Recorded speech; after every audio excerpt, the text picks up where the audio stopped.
Cap fact.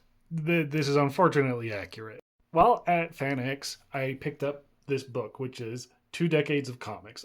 It's a fascinating little book that's just a quick review of basically every major comic series that was out published between 1960 and 1980. So each series published during this time has its own little section highlighting some good runs and how many issues it has if it wasn't still ongoing at the time. It's really interesting overall, at least of what I've read.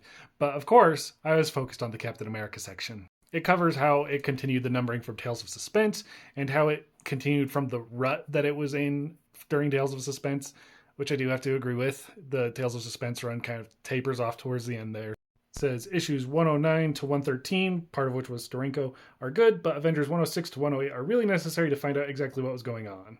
I get kind of, basically in the Captain America issues, there's a storyline that just wasn't fleshed out very well and felt a little impossible. And so those Avengers issues do a retcon to explain what actually happened. So I don't think it's necessary, but it definitely kind of makes more sense if you do read those issues. But I think they're putting too much stake in what was needed.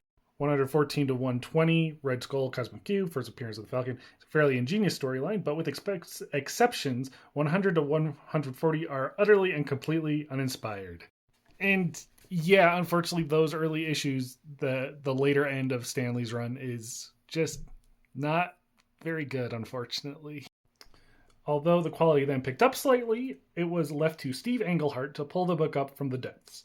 Englehart succeeded because he made Captain America a symbol of America instead of just another guy in a costume. That I absolutely agree with. I think most people will say that Steve Englehart is one of the best Cap writers in general. And really, after those stories, there was a big slump in quality until he took over.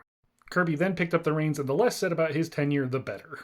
This one, I feel people may feel differently about now. I think a lot of people have more come around to his run during the 70s on the title, but the time I've read through it, it was definitely rough. In 215 to 225, a reprint, a fill-in, and 5 writers in 11 issues spoil a promising sequence wherein Steve Rogers tried to discover what had happened in his life before he became Captain America. And again, this time there was just a lot of writers bouncing around, and it couldn't keep a creative team, and things suffered, unfortunately. Thereafter, mediocrity ruled until Roger Stern and John Byrne improved things with their current issues. So they are right that Stern and Byrne did a really good job, but they only lasted 10 issues, so that was unfortunate. So unfortunately, I do have to agree, that period of like the 70s to the 80s was overall a dark time with a few bright spots, and so it's sad.